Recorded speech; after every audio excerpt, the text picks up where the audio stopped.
Du coup, comme le Rav l'a dit, effectivement, j'étais à Haute-Zar 13e, j'ai fait ma terminale là-bas. J'étais du coup au bac bleu blanc en 2012 ici.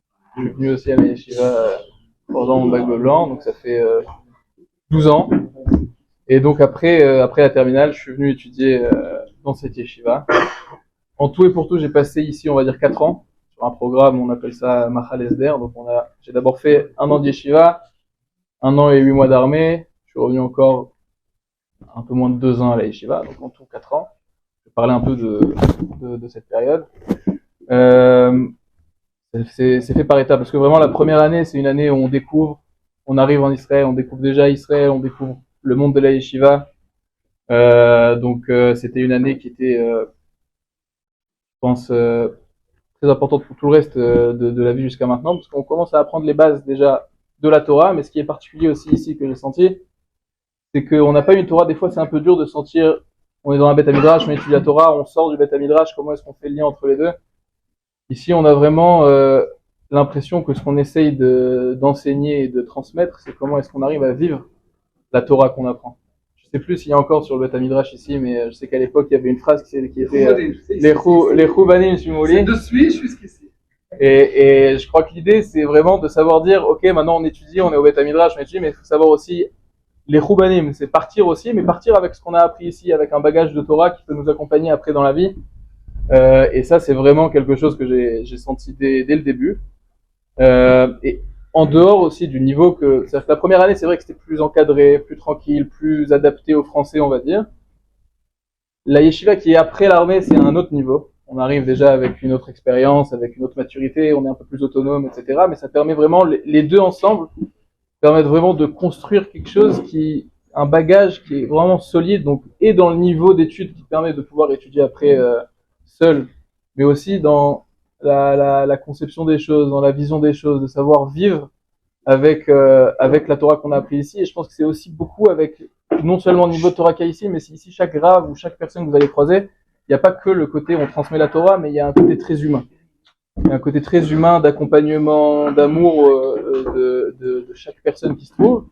Et le lien entre les deux, il permet vraiment de se développer et personnellement, et en plus dans le derrière de la Torah. Je pense que c'est important de dire aussi le lien entre les deux, c'est-à-dire que l'expérience de ces 4 ans-là, c'est pas que de la yeshiva et c'est pas que de l'armée.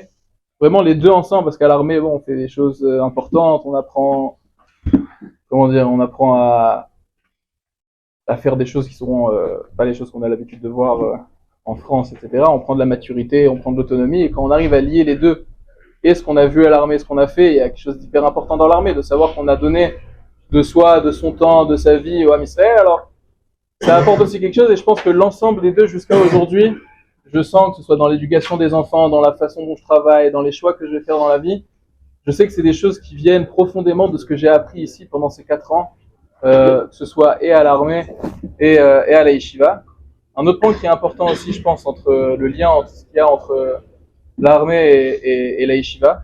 Encore une fois, je trouve que les deux choses vont vraiment ensemble. Des fois, c'est un peu dur. Je sais qu'il y a beaucoup de discussions autour du fait que est-ce que vraiment, en tant que religieux, on peut aller à l'armée, combien ça aide.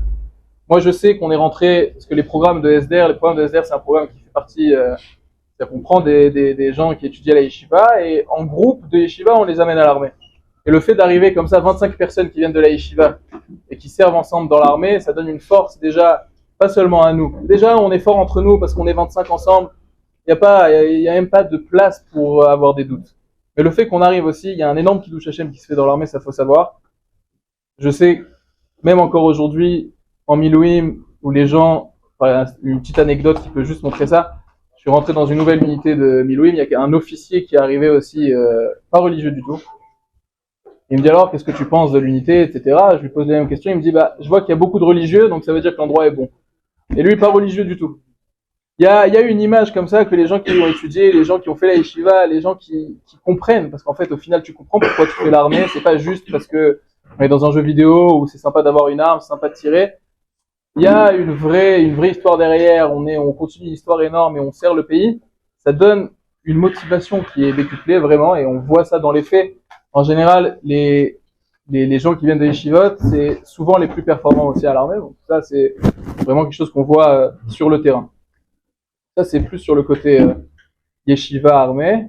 Donc après ces 4 ans-là, ce que j'ai fait, j'ai fini à Yeshiva, je me suis marié, commencé les études en parallèle, je pense que vous allez aller au Machon Lev de ce que j'ai entendu juste après, donc j'ai étudié là-bas 4 ans, j'ai vécu aussi là-bas 4 ans, j'ai eu mes premiers enfants là-bas.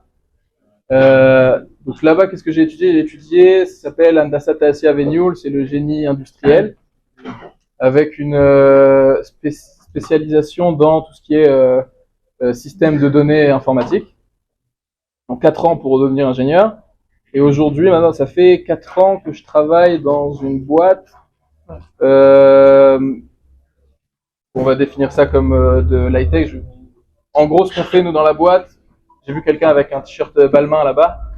En gros, pour visualiser, si vous rentrez dans une boutique aujourd'hui, Louis Vuitton, Balmain, Chanel ou autre, en général, Balenciaga, c'est pas nos clients. Ça, c'est des clients.